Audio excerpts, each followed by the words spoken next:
All right, I think we're going to begin. Hi, my name is Isabel Hoffman. I'm the chair of YCC's Grant Funding and Administration Committee, and I'll be moderating today's panel.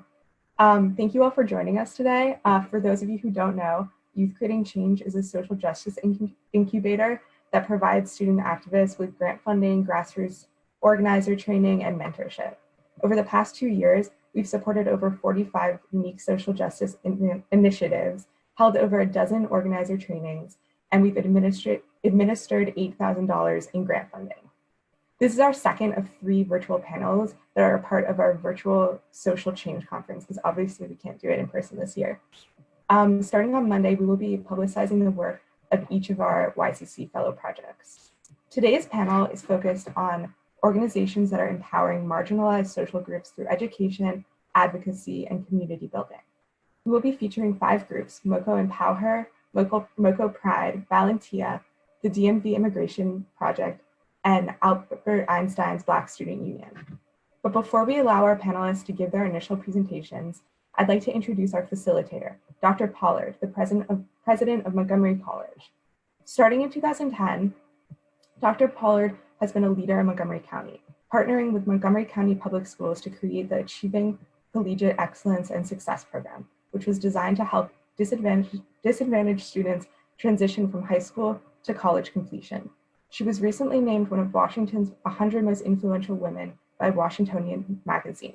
Throughout her career, Dr. Pollard has been an advocate for inclusivity, equity, and student empowerment. Dr. Pollard, thank you so much for joining us today. It's an absolute honor, thank you. So we're gonna begin with our student presentations. So our first presentation is gonna be coming from MoCo Empower Her. Hi, everyone. My name is Hannah O'Looney. I am the chair-elect for MoCo Empower Her. If you could go to the next slide. Great. So just to give you a little bit of an overview of who we are, we were founded by former student member of the board, Ananya Tatakonda, in 2018. And I just put our mission statement up on the slide here. We work to create a safe space for open dialogue about women's issues and provide leadership development opportunities for young women. Next slide, please. Great. So just to give you a little bit of an idea of what our work looks like, probably our biggest events that we put together are our monthly meetings. And we dedicate each monthly meeting to a different career path. So just so far this year, some examples of the events we've put together. We put together women in government, in business, engineering, and the arts. And we like to put a particular emphasis on fields that aren't traditionally available to women or haven't been made available to women. And in these meetings, we like to invite guest speakers. So that's local women who work in the industry, and they share their experiences working in that field. Sometimes they'll share internship opportunities for our students. And then we always follow that up with a workshop that's relevant to that field. If you go to the next slide. Another big important part of our organization is our leadership and skill development workshops that we put together. So just this year, we put together a free self-defense class in, that should say December. In December, we put together a resume writing workshop to teach girls how to put together a resume, skills used to going into interviews. Right before schools closed in March, we put together a Run for Something workshop. And so we encourage girls to run for leadership opportunities at their schools, whether that be SGA related or in a club. And we help them put together resources and find the resources needed to put themselves out there and make that leap into leadership. Another thing that we were supposed to put together was the Girls Empowerment Symposium in conjunction with the MoCo Alliance of Black School Educators at the end of March. However, that did get canceled due to the coronavirus, but we are looking to reschedule that next year. It was going to be a day-long conference dedicated to teaching girls different leadership skills. If you do the next slide. Great. And my favorite thing about MoCo Empower Her is the close-knit, now online community of mentors that we've put together. So because MoCo Empower Her has existed for 2 years, we have a lot of college graduates, and Ananya Tatakonda is one of them. She goes to UNC Chapel Hill. We have alumni all over the nation, some international, and we're working to connect girls with older girls who are in college and beyond so that they can see people living out their dreams. And one thing that we actually started piloting this year throughout the past 2 months is we put together a leadership institute. So we take girls that are in middle school and girls that are underclassmen in high school, and we connect them with older mentors to teach them leadership skills like public speaking and learn things like intersectionality.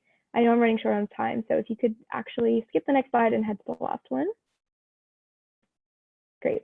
So just if you want to learn more about our organization, I put a QR code that has the links to all of our resources. But we have a website, mocoempower.org. You can find us on Instagram and Twitter at mocoempower. And I put my email and our organization's email down there as well. But yeah, that's just a quick overview of our work. Awesome. Thank you so much, Hannah. All right, next we're going to move to Avery from the Einstein High School Black Student Union. Take it away, Avery.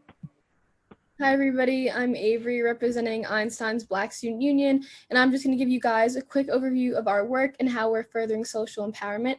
Next slide, please. So what is the BSU?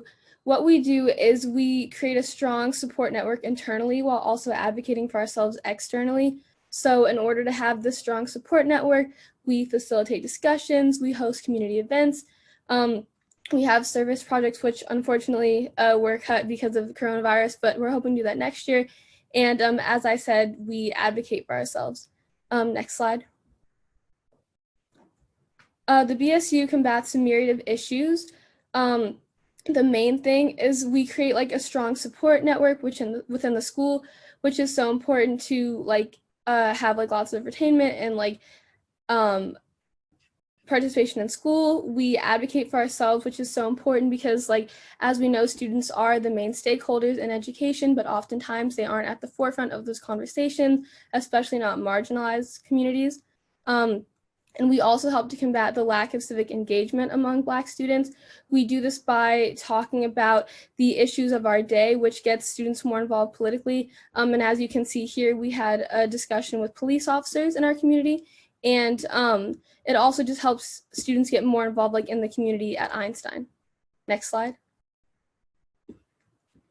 BSU had a lot of firsts this year. We had the highest attendance in BSU history, which to the most events we've ever had. We had art shows, game nights, discussions, potlucks, things like that.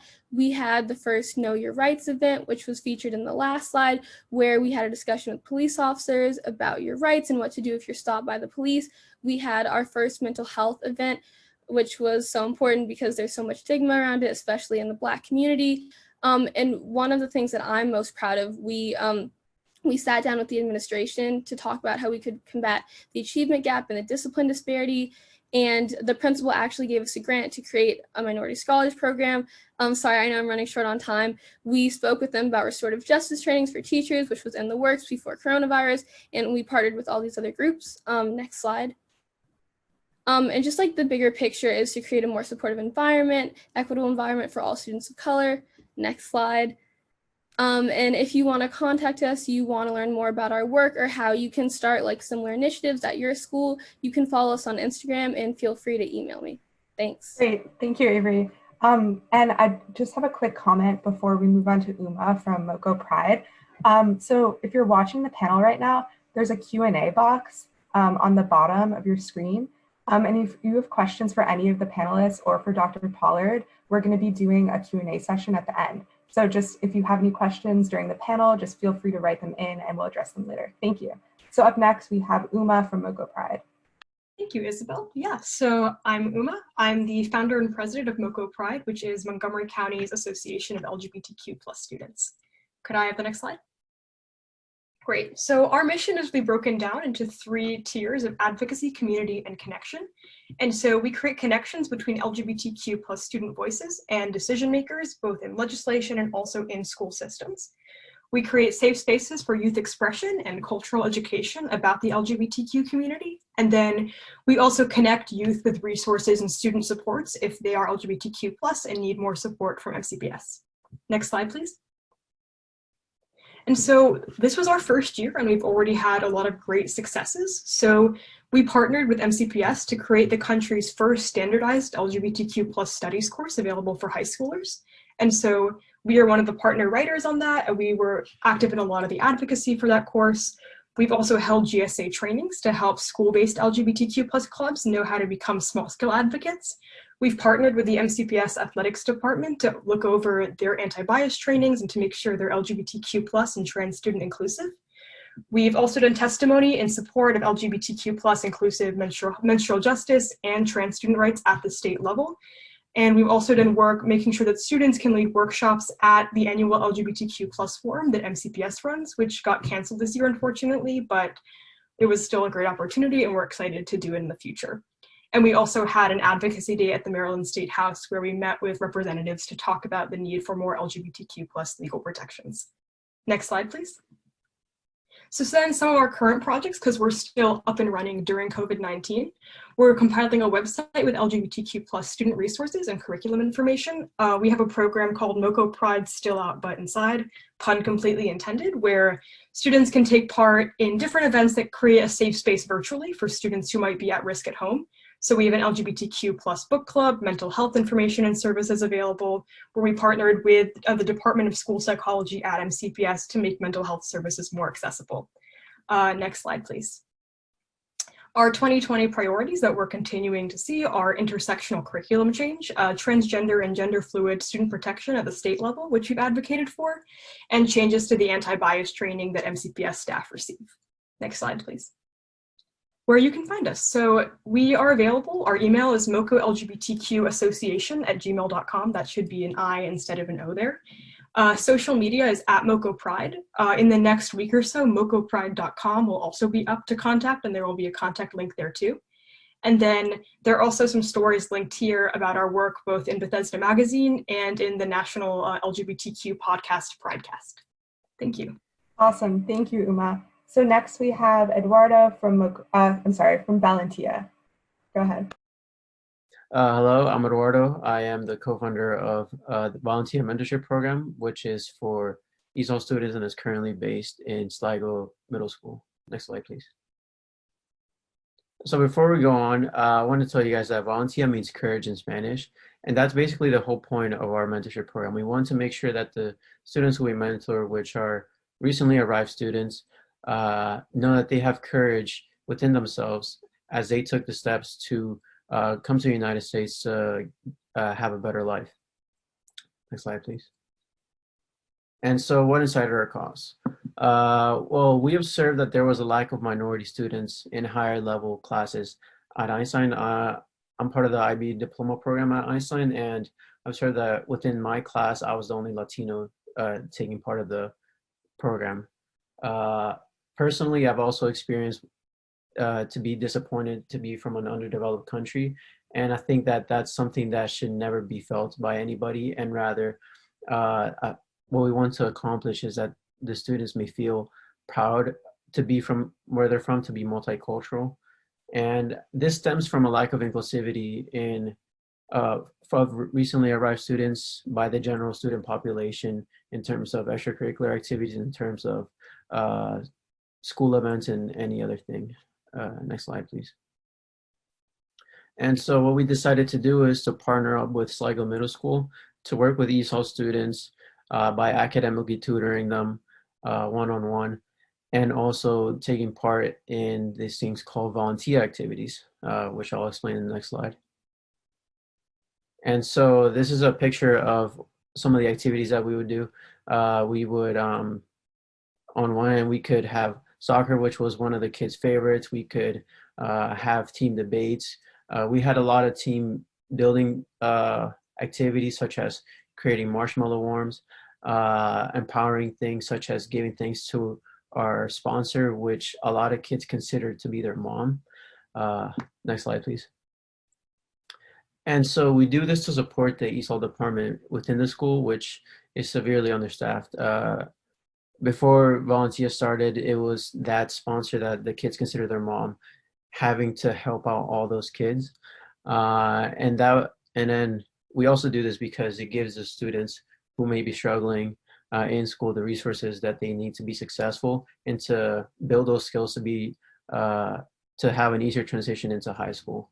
And then empowering them through Volunteer promotes their multiculturalism, makes them confident to be involved in school once they reach high school. Next slide, please. And so these are all the things that we're tackling. Obviously, cultural incompetency within the community, and then empowering these students to be confident in themselves, be confident in their skills, so that they can be confident to succeed. And so, next slide, please. Next slide. We are allies to these students. We are a team of passionate high schoolers, and we are a diverse team that linguistically and ethnically. And in terms of how to reach us, we have a social media page. It's called @Valentia Foundation on Instagram, and that is the way that you can reach us. Thank you. Great, thank you, Eduardo. So just a reminder again, if you didn't hear this before, there's a Q&A box. So if you have any questions at all during this or during the next part of our panel, feel free to write your questions and we will address them later. So our last group is DMV Immigration Reform. We have Lauren Raskin here. Take it away, Lauren. Hi, everyone. My name is Lauren Raskin. I am the founder and executive director of the DMV Student Alliance for Immigration Reform. I started this in the middle of this year with my classmate Andrew Soika, who, so next slide. So who we are. We are a group of motivated, passionate students who fight for the passage of comprehensive immigration reform on a local, state, and federal level. We also fight for educational equity in the school systems of the DMV region. So DMV standing for the DC, Maryland, and Virginia region.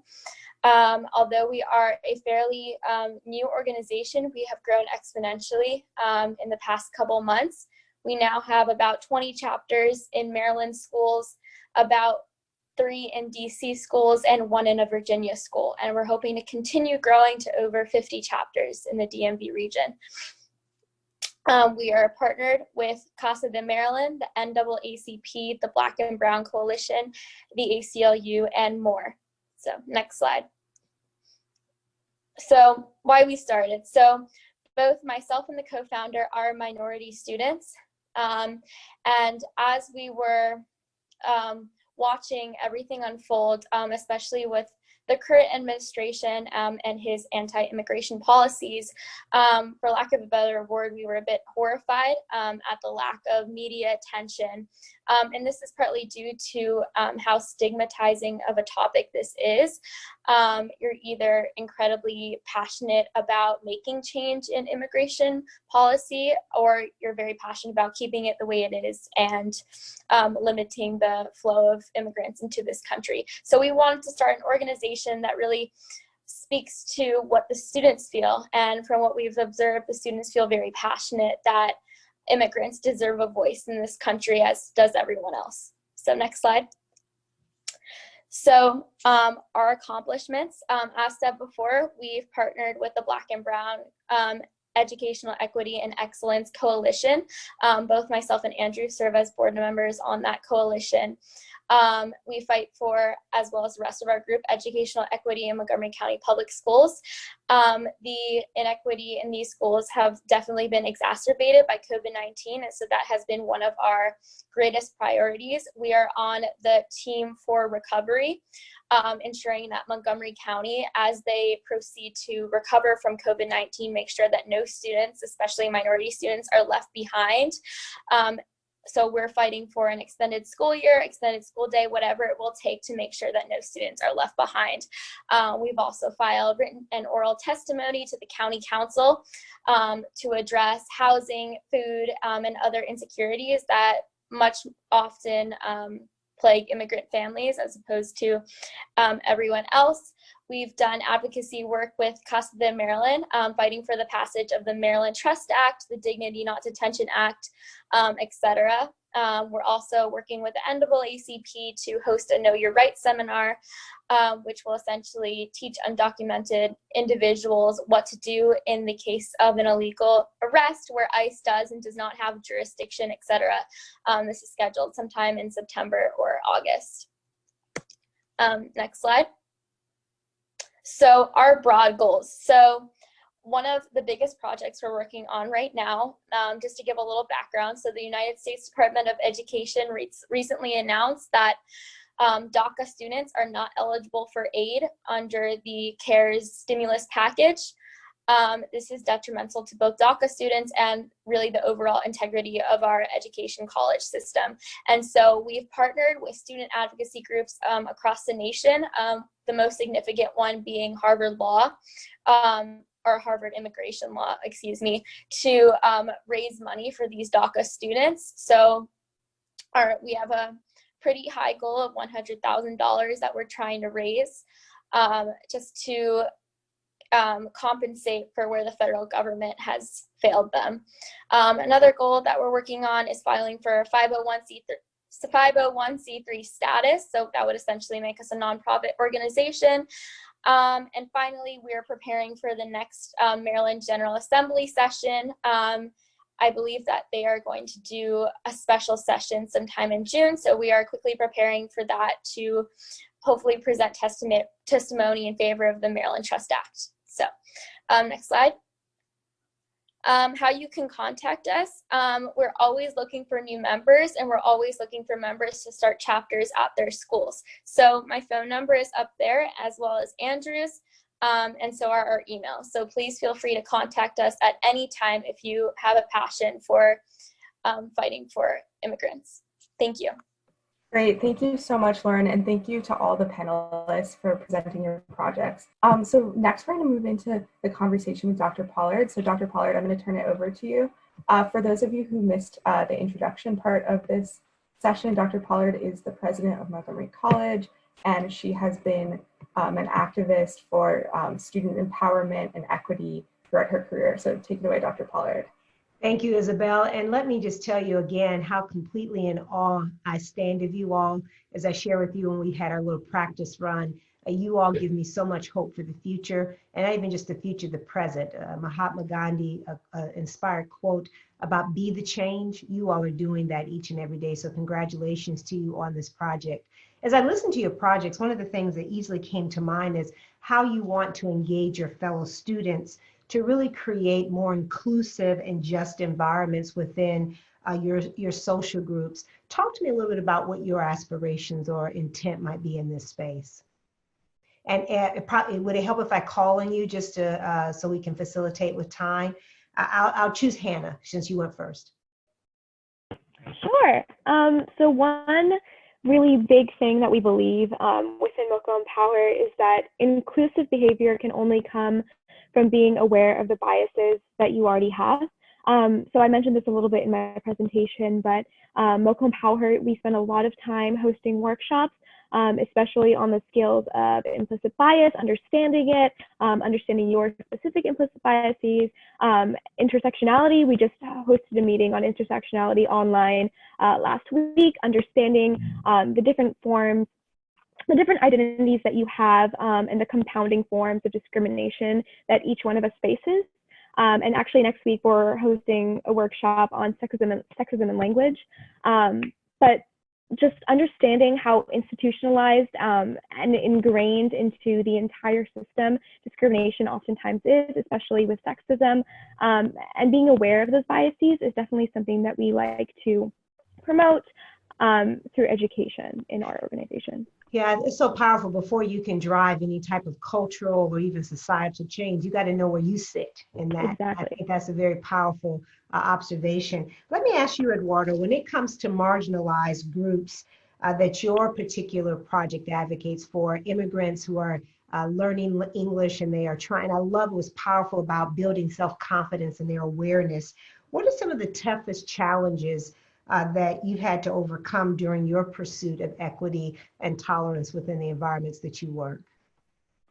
Yeah, so there were various different challenges that were presented. One of the biggest ones was the grade placement for students.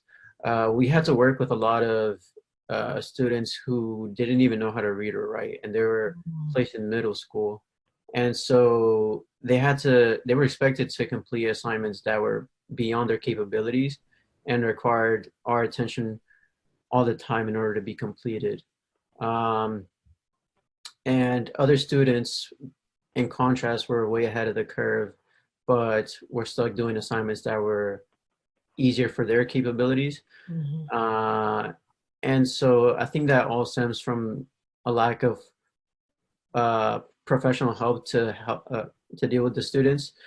We had 2 teacher sponsors, one for the academic tutoring and then the other one for volunteer Thursdays.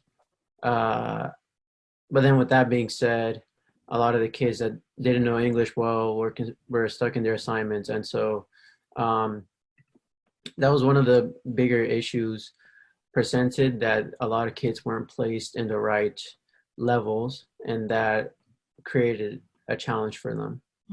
Let me go off script a little bit. I apologize, because your response mirrors, I think, some of the work that we heard that Avery and the BSU has been doing. If I don't mind, Avery, if I could ask you as well, some of the challenges, this idea of stigmatism, this idea of combating and building self-confidence, I think is important for all groups, particularly though for groups that have been marginalized, that have experienced any level of inequity. The idea of helping them feel good in a world oftentimes that seemingly has not been designed for them, is not designed for their success, and isn't ultimately contributing to that, has to be, I think, very overwhelming. Talk to me a little bit about how you've had to work in that space in your group at Einstein. One of the things that I think has been challenging about that, with groups like that are overlooked, once you kind of want to give them that voice, it's kind of hard to like get them to use it, I would say. So like, for example, like especially it's hard to get the boys involved, and they have like so many issues with like the administration and like implicit bias, and like we need to hear those voices, but it gets to the point where like they don't really think that it matters, you know? Yes. So just like getting students to show that like we can actually make change, but we have to like participate in this together, you know, like that was one of the most difficult things to get students to see that. And it's really disheartening when you talk to them, because you see they have similar experiences of like implicit bias, and counselors like not thinking that they can take certain classes, and the administration just like assuming the worst of them, but they don't think that their voice matters and that they actually can make change. So that's like one of the most difficult barriers we face, I would say. So Uma, when you think about the work of MoCo Pride and everything that you've been engaged in this past year, again, very thoughtful and strategic work you've been doing in terms of advocacy, communication, community and networking, and so forth. What are your big takeaways? Why is this work so important right now in this moment that we're in?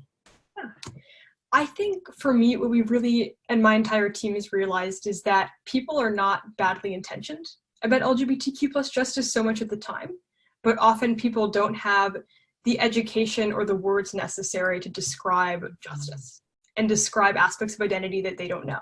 I think, like all of our projects, we're often asking people to reorient how they see their entire world, how they see big concepts like love and who you are and what your gender is. And so a lot of it for us has been educating people and having to understand even how we see other generations or how we see conflict.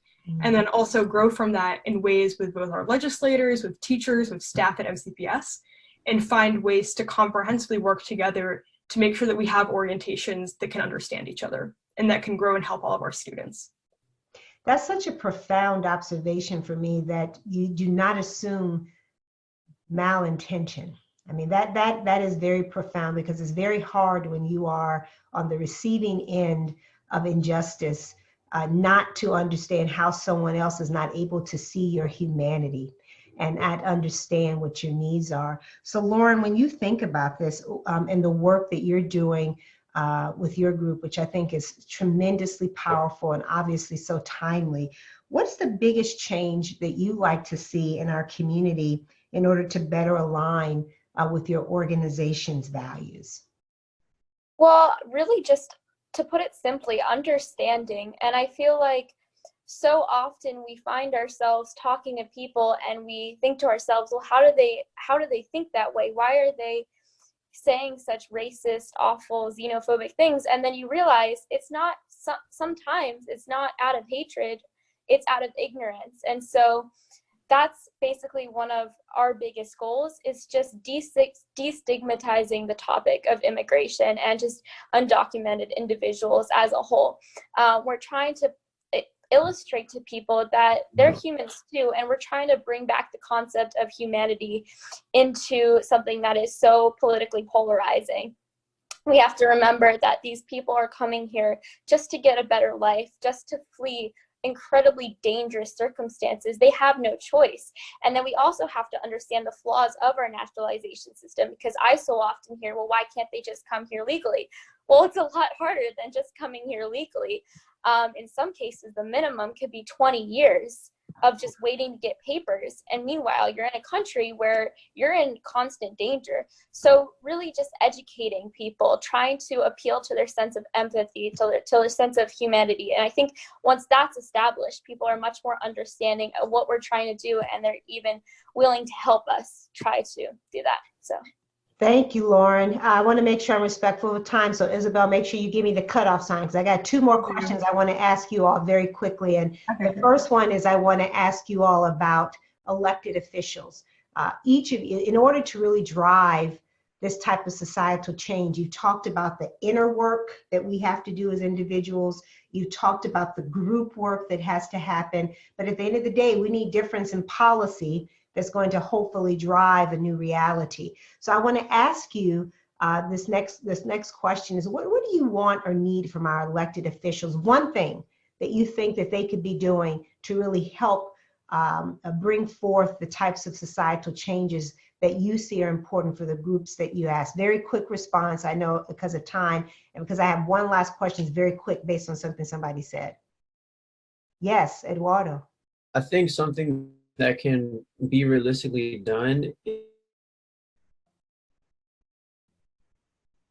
Uh-oh, I lost you, Eduardo. Yeah, Eduardo, you're frozen. Should we Finding transportation talk home. Just because their parents work 2 to 3 jobs, and they're limited in the time that they can spend to pick up their kids. And so if we can allocate more funds, those kids can go to volunteer, they can make sure that to participate in after school activities, and overall be very prepared for. So funding for programs that serve marginalized populations. Avery? Sorry, I was on mute. One thing I would say is just to like incentivize these type of like equity policies, because like oftentimes we do see that Montgomery County Public Schools, they are great in pushing for things like that, but how are we actually making sure that people follow through? So just like some type of mechanism to make sure that people are following through, and if it has to be incentivized, it has to be incentivized, but we want to like walk the talk as well. Resources, accountability. Hannah? You're muted, babe. That's okay. Okay. I'd say just listening. I know that students aren't part of a voting constituency, but like, for example, in Powers meetings, we have them not only to form a community of strong women, but we also have them so we can have our voices heard. And we just really need more elected officials who are willing to listen to students, because we have so much to say. Resources, accountability, listening. Lauren? I would definitely say the key piece of legislation that needs to be passed is the Maryland Trust Act. The passage of this act would essentially make Maryland a sanctuary state for all immigrants, which means that all 287G agreements with ICE are terminated. So there's no threat of a possible undocumented individual being arrested and their personal information being sent to ICE via computer network. By eliminating that, you also eliminate the fear that so many undocumented individuals have every day. And really, it's just beneficial for the entire community, because if undocumented individuals are fearful of calling the police if they see something, they're not going to do it if they know that there's a chance that they can get arrested and their information would be sent to ICE. So. Awesome. So what I also took from you, Lauren, is specific. When we talk to elected officials, we can ask them for resources. We can talk about accountability. We can talk about them listening to us, but we need to know the specific ask. This is what I need you to show up and do for me right now. So very nice, Lauren. Uma, what is it you need from elected officials? I think it's definitive LGBTQ plus protections. A lot of the time at the local level, the state level, the national level, LGBTQ plus legislation can be kind of patchwork. And so there are a lot of gaps and a lot of loopholes in protections, especially when teachers are dealing with students and counselors are dealing with students. There was a bill in place in Maryland where we had an opportunity for an LGBTQ plus student bill of rights this legislative session, and it didn't make it through. And so I would love to see that have a reemergence and have more student representation and have more students sitting at the table and explaining why these things are necessary. Often district by district, you have different policies, and even within our court system, there is still formalized and legitimized discrimination against transgender people in court of laws. And so it's that kind of definitivity and something more standardized that I think is really necessary. Oh God, y'all are so brilliant. I tell you what, let me just ask, here's my last question. It was actually inspired by Uma's response some time ago to, I think, my first question. And I left here, this is a panel about social justice and empowerment. I want to know how you all define social justice.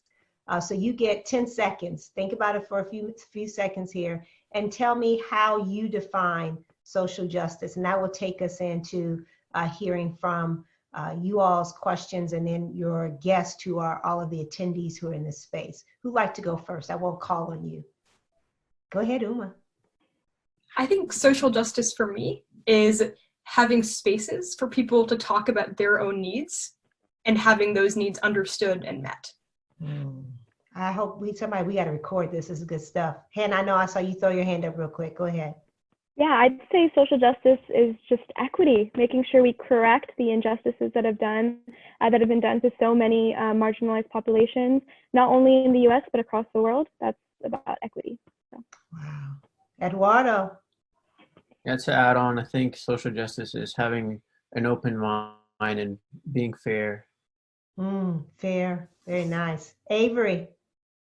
To me, social justice is about just having like a universal understanding of humanity and human dignity and affording everyone the same respect and rights. Ooh. Lauren, bring us home. Yeah, this kind of goes off of what Avery said, but every single individual in American society, regardless of race, ethnicity, sexuality, gender, all feel equal, all feel like they have equal opportunity, all feel like they have equal protection under the law. That's what I want. I want to live in a Montgomery County where you all are at. You're absolutely brilliant. So thank you for that. Ms. Isabel, I'll turn it back over to you. Okay, great. Thank you guys all so much. That was so interesting to listen to. So our next part of this panel is that we're going to let our student activists ask Dr. Pollard some questions about her professional experience. And also anyone that's watching this panel, if you have questions for Dr. Pollard or for the panelists, I know I sound like a broken record because I've said this a couple of times, but please feel free to put them in the Q&A box and we will answer them at the end of this panel. So does someone want to start by asking Dr. Pollard a question? Dr. Pollard, something I'm interested about specifically with you serve such a unique community in that I know in Montgomery College, you've got a student population where lots of them are first generation college students, they're immigrants.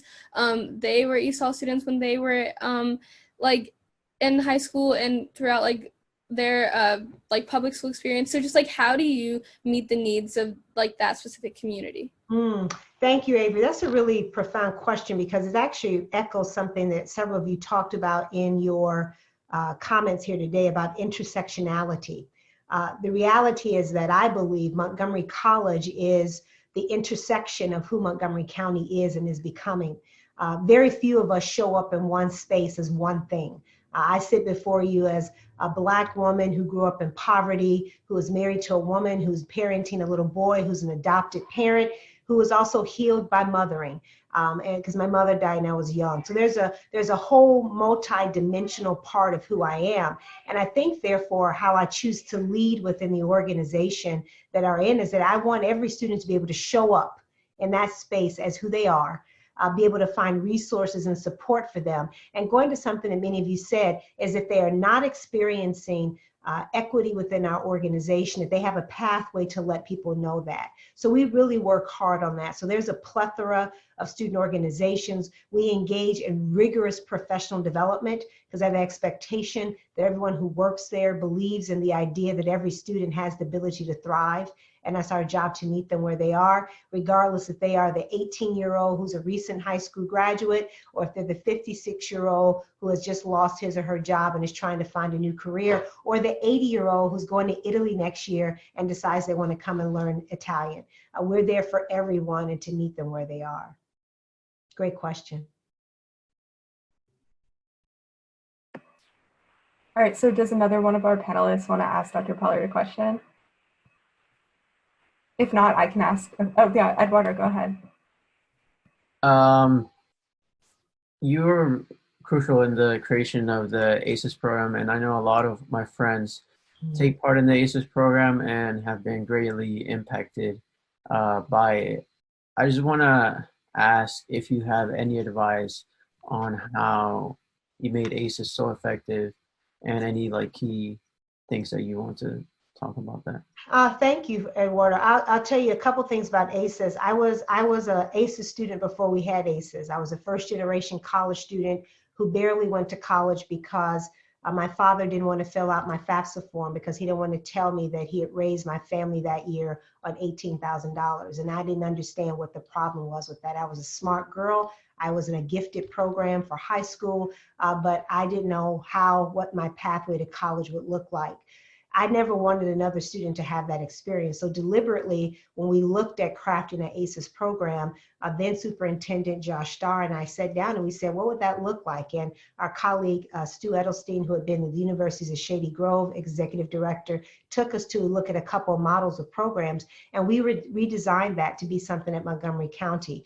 How we did this very quickly, we reallocated money, because one of the things we have to realize is that money doesn't grow on trees, and sometimes you have to stop something that's not working and put money towards something that can work. Make a strong commitment to social justice and empowerment, and recognizing that just because someone has a background that no one thought they could go to college doesn't mean that they won't be able to. And then to be a fierce advocate. So y'all inspire me, and I'm getting some tips on how to continue to be an advocate. Perhaps it's my own lived experience, but I believe deeply in the potential of every student. So if I'm able to talk about that and help raise private dollars as well as public dollars for it, that's one of the reasons. And then I hire brilliant people. They're smarter than me. So I believe in surrounding yourself with people that are smarter than you, and they will never let you down. And that's what's happened with that program. I have a question, if we have time. So what would you say to any viewers who are interested in getting involved in student advocacy?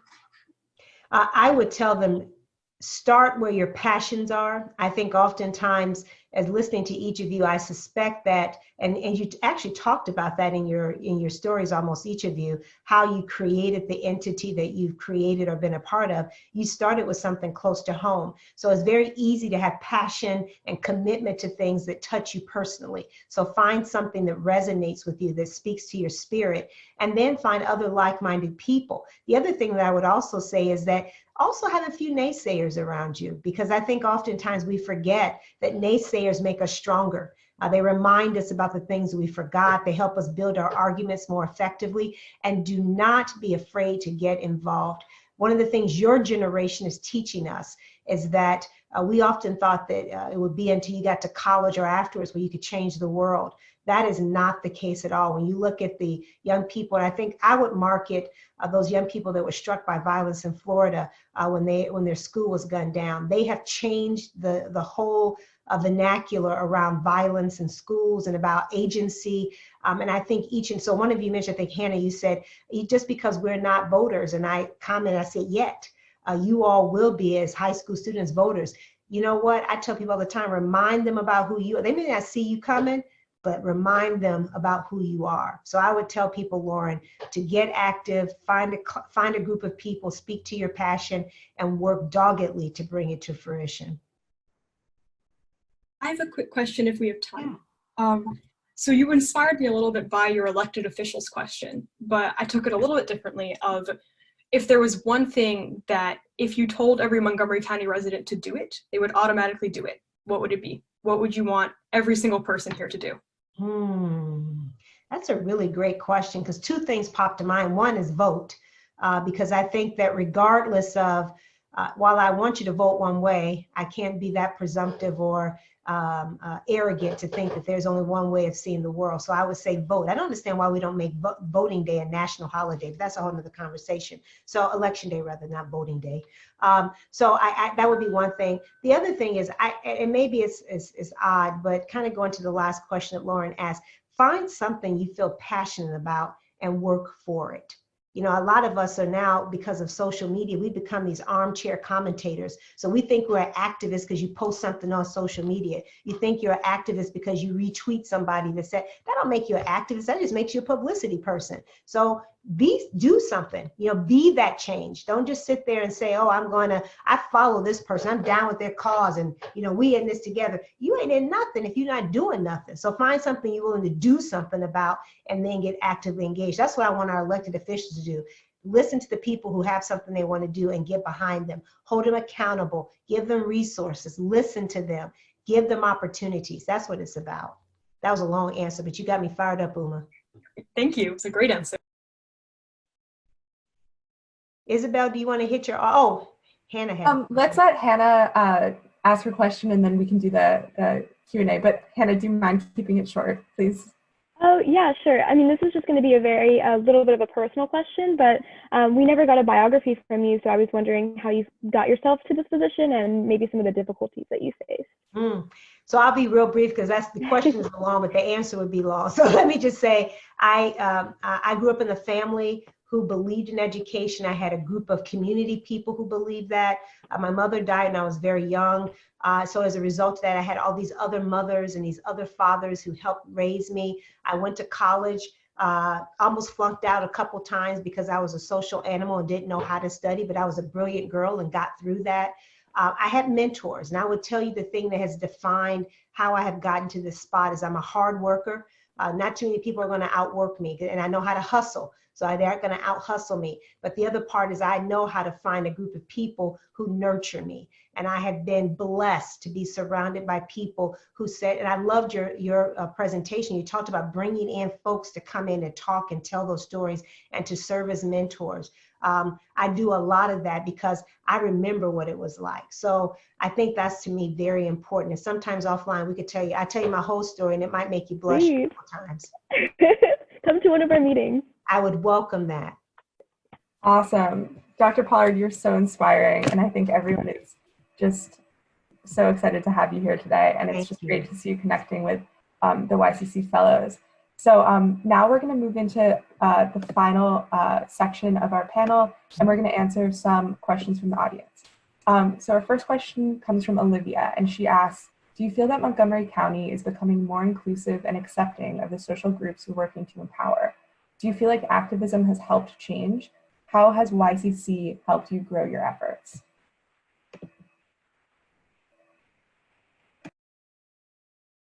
If I can just say a few things to that, YCC has helped the Black Student Union grow their efforts so much.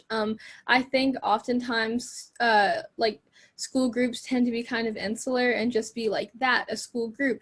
But with the help of YCC, we got in contact with other BSUs, other minority scholars programs, and that actually helped a lot because I think I forgot to say this in my slide, but when we sat down with the administration, we actually created the first ever minority scholars program in Einstein's history, so we didn't really know what we were doing. So YCC created such a great network for that.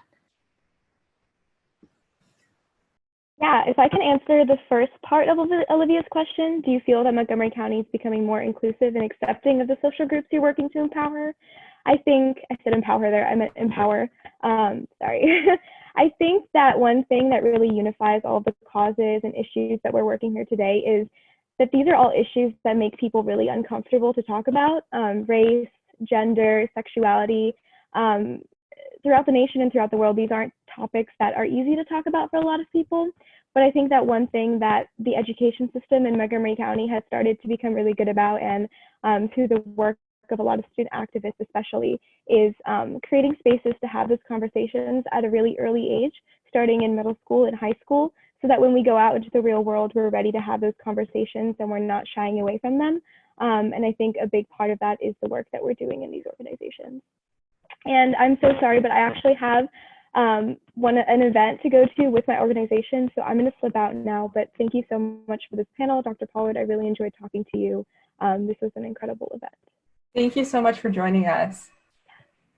Okay, so we're going to move on to our next question. So I just shared it, so you guys should be able to see it. So the question comes from Luca, and it is, your projects are generally focused on one demographic, which is awesome. Do you guys have any ideas for how to work with one another? Yeah, go ahead, Uma. Awesome. So I think it is, in a way, Luca, it is one demographic sometimes. But like Dr. Pollard said, our demographics all intersect. I identify as a gay woman. I also identify as a woman. Like I said, I identify as someone who's biracial. I identify as South Asian. So it's a mix of things and a mix of experiences, I think, for all of us. And so that automatically creates this intersectionality when we do work. I know in MoCo Pride's perspective, we've done meetings and information about how to incorporate both racial equity into your definitions and discussions of LGBTQ plus narratives, because racism exists even within LGBTQ plus organizing, unfortunately. But on even a more positive note, when we were creating the LGBTQ plus studies curriculum, one of our biggest focuses was making it a curriculum that would address LGBTQ plus US history, but also be welcoming for LGBTQ plus first generation students who might identify more with the LGBTQ plus culture of another country, or of a specific subset of LGBTQ plus culture in the US. And so for us, really, we see being LGBTQ plus as part of an identity, but not the complete thing, but we also see those other aspects of identity as necessary to include in our work. If I can add to that, I think that's what's so like beautiful about like all these different groups, because like we don't just identify as one thing, we're three-dimensional. As Uma and Dr. Pollard mentioned, like me as well, I identify as a queer woman, and I've made sure to bring those conversations to the Black Student Union. We talk about homophobia in the Black community. We talk about sexism within the Black community. So I think just being able to bring like that three-dimensionality is like what allows us to bring up all those issues. And just really quick, if I could hop onto this, and although like our organization has one demographic that we kind of cater to and try to fight for, those who are part of our organization are incredibly diverse. This is partly due to just how the scope of our organization across the DMV area. We have different ethnicities, we have different genders, sexualities, all that, and it's so heartwarming to see so many different types of people coming together for one purpose. And so I think that's one of the main reasons we're so successful as an organization, because we kind of have all these different influences that are all fighting for a common goal. So if I can interject really quickly, we're actually going to go a little bit over time because we're really diving into some interesting topics. So if that's okay with the panelists, we're going to continue to answer this question and then answer one more question, and then Ethan's going to close us out. So Eduardo, I saw that you had your hand up. Do you want to answer this? Yeah, to add on to what Lauren is saying, she described it perfectly.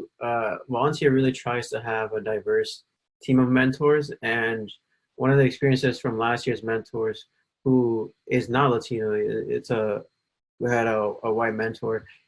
He told me after the experience how much it opened his eyes to the reality that a lot of recently arrived students feel. And then as a result, that mentor would then go on to bring that new mindset to their friend groups. And then that would create the different catalyst and reaction for people in the high school levels or like the other types of ethnicities. And then therefore, everyone can become more open to the realities.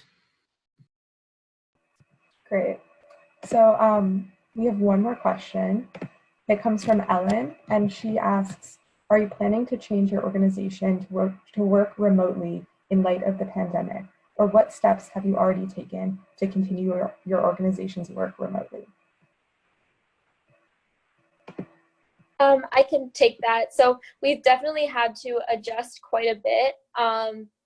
Obviously, no one could have predicted this pandemic, but I'm proud to say that I feel like we've shifted effectively, and we're continuing to have as much impact as we were previous to the pandemic.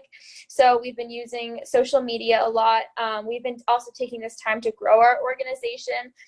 We participated in town halls. As I mentioned earlier, we're holding that virtual fundraiser with Harvard Immigration Law, raising money for the DACA students. And so I think it's really important to remember that with advocacy, it doesn't stop, and the issues that these people are facing doesn't stop just because the rest of the world unfortunately has to.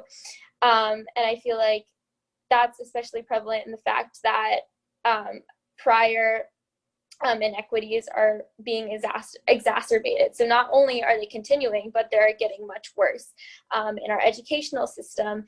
And then minority families are facing housing and food insecurity at much higher rates than other white families. So we're continuing to work toward mitigating the effects of COVID-19, even though by doing so, we have to do it virtually.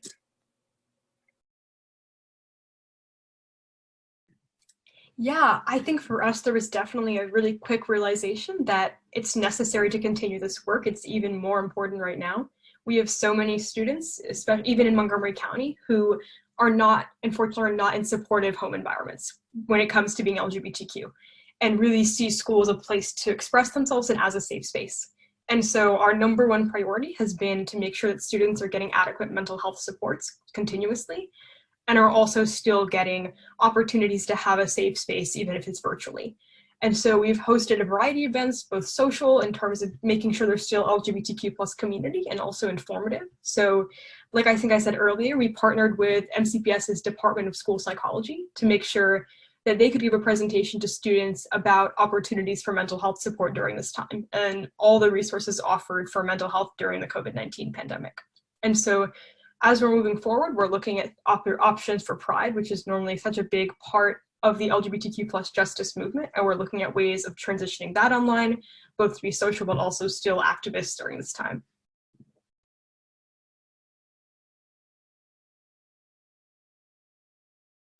Well, I had to transition a whole college online. So if anybody wants to talk about that, we can talk about it. But right now we're doing it. And I think what's essential, which I think several themes here, I think resonate, Isabel, if I could just chime in. I think this work that you all are doing is probably more profoundly needed now, while we are in these situations where people are isolated or feel isolated, where they may lack access to basic needs. And as a result of that, I think the work that you all are doing and staying connected with various populations, ensuring that their needs are being met, that you're still advocating for their voices and for the experiences and raising up those lived experiences, I think is important. And we see that kind of going to a question Avery asked me a while ago. Our student life folks at the college have just gone on steroids, taking everything online. They had a dance party online the other day. I did a session with students where I'm doing a town hall meeting. They've done wellness exercises. They've done a myriad of things to try to keep people engaged and connected. So I really want to applaud you all in thinking about how do you take this work that you're doing, even though you're not physically in the same spaces, I think is even more essential because for some of our populations, you may be a lifeline that they didn't know they needed. Or even knew that they had. So I really want to congratulate you all in doing that work. Perfect. Okay, so my name's Ethan. I actually haven't been visual on this panel or visible on this panel because I've just been overseeing things, but thank you very much, Isabel, for moderating this entire thing, moving it all along. It was pretty incredible. A big thank you to the panelists. You guys, I can't express how kind of in awe I am of all of the work that you guys are doing in your various social empowerment spheres. You truly are spearheading the way in the pursuit of social justice for all social groups across Montgomery County. And it's been a pleasure listening to you. You guys, all of your contact information was given on your slides, and for the different attendees, we will be providing that information to you in a follow-up email. And then finally, thank you so much, Dr. Pollard. You really had a truly incredible rapport with the panelists. I felt like this panel flowed really well, and there were some very insightful discussions and comments made on very prevalent issues. And I hope all the attendees enjoyed that as well. So tomorrow we'll be holding our final YCC panel focused on the opportunity gap. We hope to see many of you out there. But yeah, thank you all, everyone in the audience, for your support of our activists, your support of activism in general. And I hope you guys are able to stay safe and healthy during these unfamiliar times. But thank you, everyone. Thank you, Dr. Pollard. Thank you, panelists. Thank you, Isabel. And have a great rest of your Saturday evenings.